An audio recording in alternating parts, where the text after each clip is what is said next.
right, welcome back to the Accel Advantage Podcast, where we discuss insurance and financial services for our business leaders. I'm your host, Corey Rekers. I'm a partner and president of our property casualty division here at the Accel Group. Today, I am super excited to have one of our premier investment advisors join us on our podcast, Mr. Ryan Hervey. Welcome, Ryan. Thank you for having me. Ryan and I are going to discuss today some of the obstacles that prevent our business owners from building what we would call a cohesive plan that covers their retirement, their estate plan, and their business succession plan. So I did notice before we get started, I noticed the JD behind your name, which tells me that you may have started immediately in financial services. Yeah, that is accurate. So I graduated from law school in 2004. And immediately started in a firm. I love to tell the story. Started in an all-female firm. So all female partners, all female paralegals. They introduced me as their token whenever we went anywhere. It was actually just an incredible learning environment for me. So started doing estate planning, tax planning, some Taft-Hartley Union Health and Welfare Plan work, and really kind of cut my teeth for a couple of years there. Did not like keeping track of my time in 6-minute increments. That is certainly not what I'm best at. So I ended up kind of moving over towards doing some more strategic planning type of situations and then ended up dealing with clients myself down the road. Okay. So not a usual path into financial services then? Not at all. No. I just think it's really interesting to kind of look at that correlation. So how a law degree can really kind of help shape one's perspective and how they can maybe serve people who are looking for some answers in their long-term planning and try to maybe overcome some of the trepidations of getting started, which we both know working with business owners can be pretty daunting. So let's go into some detail on the succession planning piece for our business owners and maybe touch on some long-term planning for maybe some of our non-business owners as well. So let's start with some barriers. Can you share with our audience some of the things that you see prevent a business owner from even getting started with their plan? Yeah, I think it kind of comes into two different spaces here where we have to break things in half or we'd be talking all day long. So the first side is kind of the X's and O's, is strategically there are obstacles that prevent people from doing good planning. I think that's probably what we should focus on today. Then the other side is kind of the people behind the planning, who we're doing the planning for, also create some obstacles. So, you got X's and O's on one side, you got Jimmy's and Joe's on the other side. So from an X's and O's perspective, three things stand out to me. One, it's difficult. Like there's complexity here. Business owners become business owners, executives become executives because they're really good at doing certain things. And typically that's within their business. And they're very focused on it and they get things done. So we enter a world now where they don't understand all of the parts coming together. There's tax implications, there's estate implications, there are answers that they don't have yet. So we're having to project some things that's not in their strength area. So that level of complexity makes it very hard for someone to want to start anyway. Then you mix in the fact that business owners typically don't have a lot of time to devote to doing something like this. So now we've taken something that they don't really know about, are a little bit intimidated by theoretically, and we don't really have a whole lot of time to devote to it.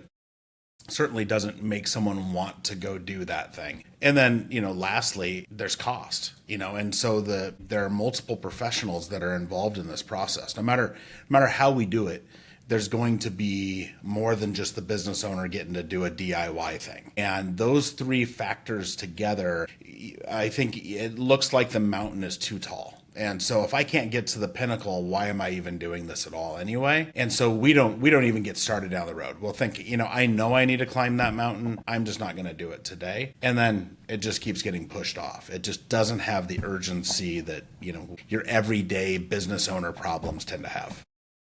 Really interesting to kind of break it down that simplistically. So difficulty or complexity in starting, the amount of time they perceive it's going to take, and then obviously I would use the perception of cost and maybe having multiple professionals involved. Okay, so let's start with number one, the difficulty piece, the complexity in the topics, circumstances, personalities. I think it's very interesting that you kind of brought up with the business owner. They are very, very talented people. Otherwise, they would not be responsible for the number of families they're responsible for.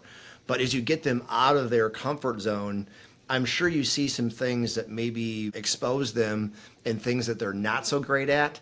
And so is it safe to say that sometimes to not expose yourself, it's easy just to not to start?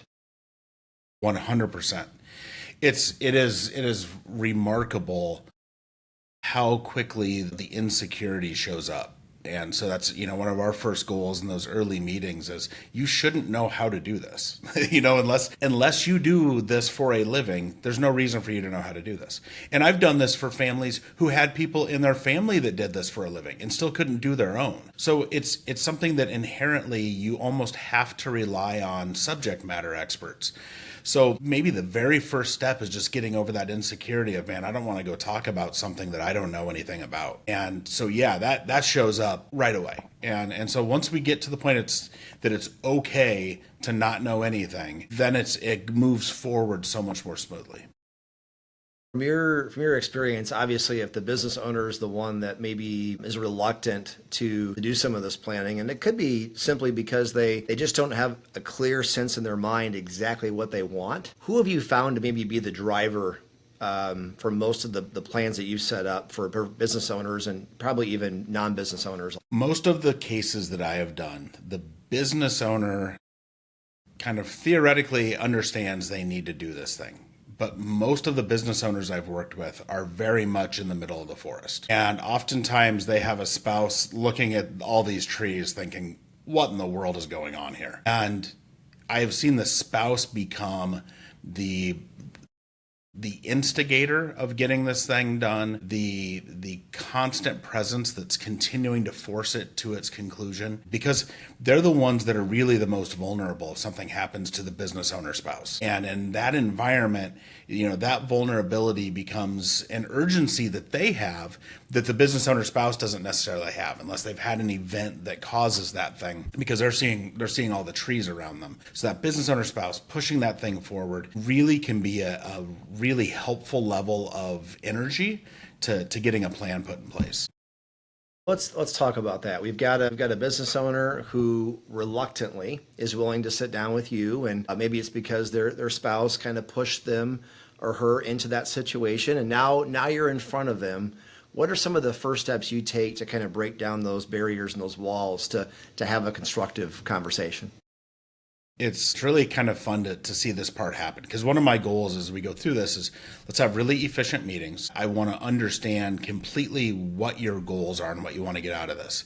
It doesn't matter what the best plan is in a succession planning environment. It's the plan that your family needs, and that involves finances. Like, what do we have to sell this thing for in order for our finances to work out? What do our family dynamics need? All of those pieces come into this. So it's how do I get all that information extracted so that we're building the thing that they actually want to build, and then simultaneously not asking them to invest any more time than necessary. How can we be ultra efficient in what we're doing? So usually the very first thing we do is a financial plan. And so this kind of grew out of a couple that I worked with came to me. They had an idea that they were going to sell a business. They were part of a trade club or, an organization of owners that they knew roughly what they were going to get paid. And he came to me. He said, I want to do this sale. I don't care if my kid's involved. Mom in this situation had very specific ideas she wanted for the non-business children. There's 1 in, 2 out. And I sat down, I said, we need to know what kind of money you need in order to even understand how to structure the sale. So we start going through this process, and I get to the end. I said, you've only got a 50-50 chance of making it to a death that's out there. We had them both dying at age 88. Got a 50-50 chance of making it there with money. So while you feel like, it is a big, almost 8-digit number on the sale of this business, just setting it up for tax efficiency wasn't going to be enough, because they had floated so much of their spending through the business that they didn't know what they actually spent. And so those numbers didn't add up. So we had to start there. Very simple. Hey, it's okay. This is the way business owners tend to work, is they float a lot through those closely held companies, and they're very used to just having money that's flowing in.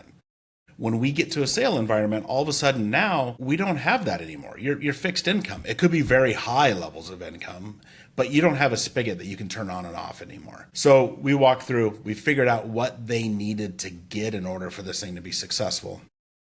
Through that process, then the goals kind of changed as they figured out that we weren't going to just be able to sell and walk away from this thing. And by the time we got to the end, the child that was in the business ended up keeping a chunk of the business. Another part of the business got cut off and is basically just kind of a passive income source for the previous business owner. And we got trust work set up to make sure that the other children were taken care of. But it's not it's the type of thing where you get to come in and just give an order and have it come to be. These conversations are designed to pull that information out, but it's also designed to pull desire out and goals out. And you're leaving a legacy when you do this kind of planning. What legacy are you leaving? And why are you leaving it? And when you're in the middle of the forest, you're not thinking about those issues. So this process is really designed to make sure that the goals that we've set line up with the things that we have internally that we don't even know we have yet.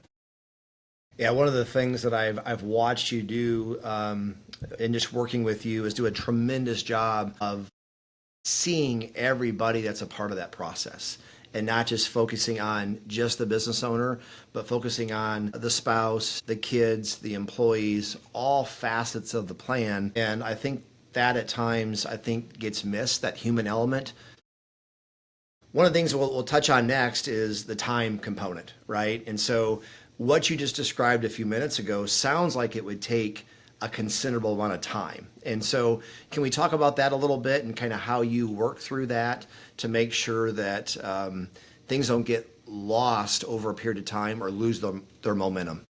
Yeah, I think that's a really important part of this is with that same couple, when we sat down for the first time and they kind of talked through what they were wanting to get accomplished, we walked through, we do the financial plan for them. And at that point I told them, based on what I'm seeing here, this is going to take probably about 2 years for you to get done. And it ended up getting done, 2 days to the anniversary of 2 years. It's not an active process though. So it's not like it was 2 years of the business owner and their, and the family being highly involved in this. It's just, in that case, they needed to do a business valuation. They had to do a formal business valuation. That took time. They had to rework all of their trusts. So they'd had some basic estate planning done that needed to be completely redone to fit what we were getting accomplished here. You had a CPA that went through, after I came back to them with their spending numbers and said, I've looked through your taxes. Unless you're hiding some money that I don't know about, you're spending this much. They were shocked. So they went back and actually worked back through with their CPA to make sure that those numbers were accurate. They doubted me in that instance. I don't blame them. It was a shock to them how much money was going in a lot of different directions. And so when you do all those things, what that ends up being is a quarterly meeting for an hour. Let's talk through where we're at. We're going to have a status objective, but we're doing the work on the backside. Business owner wasn't doing all that. So even though it was 2 years to get us to the process, it was really probably 6 to 8 hours total of their time with me. And then you throw in a couple hours with CPA and attorney. By the end, they're maybe 10 hours in over a 2-year period to get this plan from the very first conversation to it's all executed. Yeah. And I would assume that's more of a complex plan. Obviously, you talked about some different parties that were involved in that, then maybe not realizing the amount of spend from what's going out perspective, and then if they were going to sell that business, kind of what that fixed income was going to be. And so it probably took that owner and their spouse and the people involved probably a little bit more time to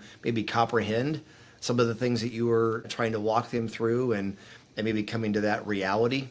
It's fair. In that situation, they had never done anything that looked like budgeting. So part of that conversation was just an understanding of what are we going to continue to spend on? Their numbers ended up coming back as the 3 years previous that we had used for their spending numbers. They had some big projects that went on that were personal projects that weren't going to continue to go on. So we made some adjustments there. So yeah, theirs was a complex case, and that's why it took as long as it did. Usually, though, I would expect this to take a year, but ultimately, because there's multiple parties, the more parties that are involved, the longer the process will take to get completed. Simpler plans, If we don't need a business valuation, we already have an idea of what we're spending. Maybe the business isn't as rich in that situation. Those kind of things, we can get that plan frequently done in about a year. Okay. So for our business clients, it could be upwards of a year, it could be 2 years, depending on the complexity.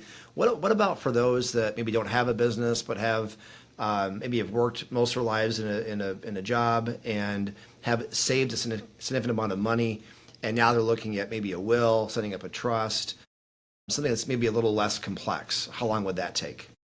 Typically, we can get those done in 3 to 6 months. I think it's, again, I always want to have a marriage between, what we're doing in our lives and what we're doing after our life is over. And we want a cohesive blend there. All of it ends up impacting legacy. And the legacy is the thing you feel about someone. It's why a lot of trust work I've done with people came because they had to deal with a problem estate and they didn't want to leave that down the road, right? It affected the way they remembered mom and dad because of what they had to deal with when mom and dad died. And, that's something that I've gone through personally in my life with family. And it's a pain. And of anybody, I should have the expertise to have my own family do things right. I still couldn't get them to do it. The motive didn't exist, and I couldn't get them to go there. What gets left is a mess. And as a result, you've got this legacy that's broken. So the same procedures and structure we use for our business owners, we use for all of our clients. We believe that you should have a financial plan to make sure you're going to have enough money to live all the way for the course of your life. We believe that you should have a plan then for what happens after you die. We think that those two things should go together, and we think it should have a very realistic chance of happening. Because that's the other part of this is like I can design things. We can do great trust. We can do all of these things. If the money and the assets don't reflect those goals, it's not going to work, and it's going to become a problem the other way. So we really like to make sure that all the pieces fit the way they're supposed to, because that enhances legacy in the long run, is doing right by people by not leaving them messes, whether that's employees, whether that's family, whoever it is. We want a clean outcome for the people that are left when someone's gone. Yeah, one thing I've always felt is that you do a really nice job of looking at the entire picture, knowing that it could potentially affect these other things down the road. You've always looked at things holistically, which I think that comes from your passion of, being able to help somebody and help people in need because of kind of your past experience with the planning that maybe you weren't able to get done with somebody that you loved immensely. And as a result of that, this passion for this industry really kind of started to thrive. It's interesting. It's a place in me. The fabric has all these different strands. We're all made up of this fabric of life experience and educational experience. And I've experienced it in my life. My grandparents, one of them had Lewy body disorder, which is a dementia that's, has catastrophic effects on someone. And, a grandmother who, relied on him for the financial side of everything, and having to walk through this. And how do we preserve assets? How do we make sure that he gets the care he needs? All of those things. So you end up doing Miller Trust. You go down all these pathways, and you recognize just how few people have guides available to them to help guide them through really heavy transition periods. And so that the transition planning is the passion. Because if I do my job well, then my legacy is reflected in the legacy of the people that I've worked with, that I care about, is they have these great outcomes. I don't care if I get credit for it. I get paid for it. It's what my job is. And I'm fortunate to have aligned my values with how I get paid in life. But it is a really big deal to get to help people in preparation for those things, and to reduce the amount of wear and tear and pain that comes from not doing this process well. So you add that in, and you take my legal education, which is, lawyers are designed to look for risk everywhere. And so the idea of I'm just going to plan on and address this part of my plan really leaves me open to all these risks that come from other places. So it's our job to recognize the risk. Hey, if we don't plan for this thing, here's the things that could happen. Not every client can plan for every single thing. So it's making an intentional decision that we're going to go ahead and not worry about that thing, right? That's something we deal with on the insurance side of our business. We do it on the wealth side of our business. There are certain risks that we just absolutely have to deal with. There are other ones that we're comfortable rolling the dice on. And that exists at a human level when we do this process as well. Well, that all makes a lot of sense, and that kind of leads me into maybe our last section here, and the 3 points that you were talking through today, which is the cost perspective, right? And so you alluded to it earlier, having multiple professionals involved. Obviously, the larger and more comprehensive the case is. Can we kind of walk through taking it from maybe the more complex case all the way down to more of a simplistic case, kind of the what our listeners would expect to be some of the costs of doing this sort of planning? Yeah, it is a huge spectrum of how much money you could spend on this thing. So I think I'd start at first with a quote from the movie Lincoln that I love. I don't know if Abraham Lincoln actually said this, but it's in the movie as if he had. And he talks about the fact that you've got a compass will take you straight north, right? Like that's what a compass does. But it doesn't know where the marshy ground is. It doesn't know where there are faces of rock that you can't go up. That's where you need a guide. And so one of the things that I view as my role when I guide clients through this process is letting them know, the dreams they have. Here's the complexity that comes with it, and here's the cost that comes with that complexity, right? ESOPs, very cool tool, very expensive. Doesn't mean you shouldn't use them. You just need to know that you're using them for the right reasons. They have to align. Trust work. We can do very basic trust, or we could do much more complex trust. Maybe we need a special needs trust. Maybe we need, trust that are going to hold certain things in a place for someone who's got addiction problems in their family, while other family members have separate terms. That kind of trust work could stretch out to $2,500 to maybe even $5,000. We need a business valuation because we have no idea, but we're doing this internally, so we don't need a formal one. Well, we have options available to us that are free business valuations. They're informal, but they give us a discussion starting point. They're fairly accurate. In this case, we had tax ramifications with this family, so we had to do a formal business valuation. Well, then you're talking $5,000 to $15,000. But they didn't step into any of those places without someone telling them in advance. If we go this route, this is what we'll need, and this is generally what that thing's going to cost. And because there are certain situations where a simplified plan is better than no plan at all, and we just recognize it's not as good as the best plan would have been. And I've had clients that want the best thing, and they're willing to spend the money to get there, and that's fine. We'll do it that way. I have other families that want, good, better, best. They want better. And they want to have something in place that's going to serve most of the goals they have. And there are certain ones they're just not going to pay for right now to getting it done. Doesn't mean they can't do it in the future. I would say that 80% of the things that we're designing are modifiable down the road.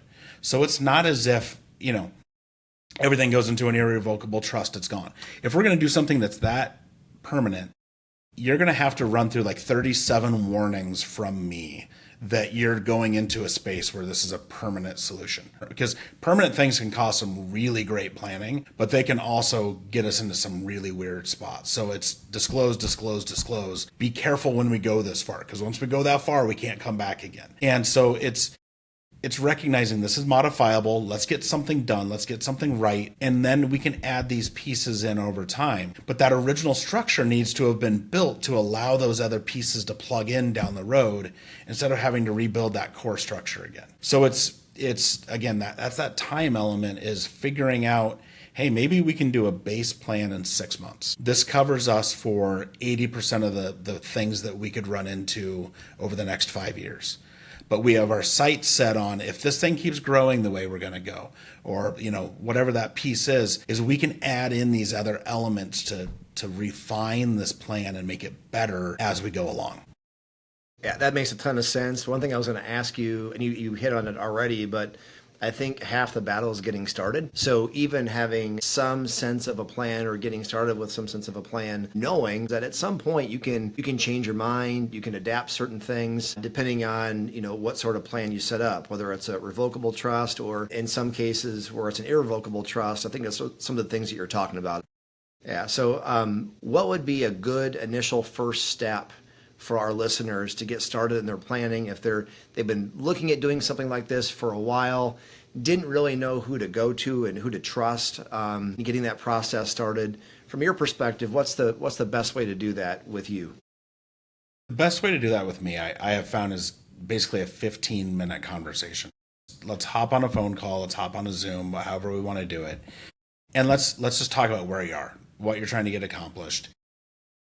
The big thing for me when I work with anybody is I want to set expectations and I want to make sure there's a fit. So I need to know that I have a role in this thing with them. It could be a temporary role or a permanent role, but like there's something for me to do here that I can bring value to the relationship. And two, that they fit me, that they're going to be a client that's going to listen, that's going to know what it is that I'm trying to get accomplished and be receptive to it. These are labor-intensive planning processes, and so there has to be a strong relationship, and it has to be two-sided. So that first 15 minutes is let's figure out if we even have enough. We describe this as a dating process. That's our first date. It's a blind date. Let's find out if there's enough chemistry here to even make a second date worth it. If the second date's worth it, then what I'm going to end up doing is sending a link. I'm going to ask for some information to be input from a financial perspective. I want to have an understanding of the businesses involved, how they're structured. Are they LLCs? They S corps? So I can start to understand the world that someone lives in. And in exchange for that, our next meeting is usually about an hour, maybe 90 minutes. And I'm going to give them some feedback on the things I see. And that's going to be, there's plenty of money here. There's not enough money here. There's those issues that exist here. Structurally, are there opportunities for us to change business entities, to use trusts, to do some of those things that might be CPA-oriented work? But I'm going to start issue spotting on those kind of things. And then after that meeting, we have a pretty good idea of, I want this guy to continue to work on the work that I need to get done. And if you feel like it's not a fit, usually the client can leave that meeting and know where the issues are. And if they want to be their own general contractor and try to work through the thing, by all means, we've set them up to do that. So it's not our goal to be the exclusive spot of all intelligence. We know that that's not realistic. Our value comes in being a guide through this process and making sure that the outcomes are what people intended. And that's something that can be evaluated as we go this entire time. And that's where I want to set the expectation of, let's get going. Let's figure out if we're a fit. Let's figure out what next steps are. Let's make sure you want to do those next steps and develop this thing. Because if it works the way it's supposed to, those become super valuable and loyal relationships that there's a lot of trust in there. And we want that for our client for the rest of their lives, is that they have someone they can trust to help them deal with complex stuff. Yeah, one of the areas I think I've watched you really shine in, Ryan, is being able to kind of coordinate those multiple professionals, because you are spot on. Just really having someone in their corner that truly understands all those areas. From what I've seen in my experience with business owners, it's really imperative. So before we kind of wrap up today, I know we hit on time, we hit on complexity, we hit on cost. So really kind of the X and O's of estate planning, succession planning. Ryan, thank you again for your time. This was extremely informative. You've given our listeners a ton to think about and consider when it comes to their very own planning and setting things up for success for that next generation. So, all right, like always, please make sure to check us out at acceladvantage.com or accelwealthmanagement.com. And please make sure to follow us on Facebook, LinkedIn, Instagram, and YouTube. So please subscribe so you don't miss our next episode. And lastly, please share this with those you feel would benefit from these helpful insurance and financial planning tips from the Accel Group. So, Ryan, thank you for your time today. And remember, at the Accel Group, we've been helping individuals and businesses protect what matters most for nearly 100 years. And that's the Accel Advantage.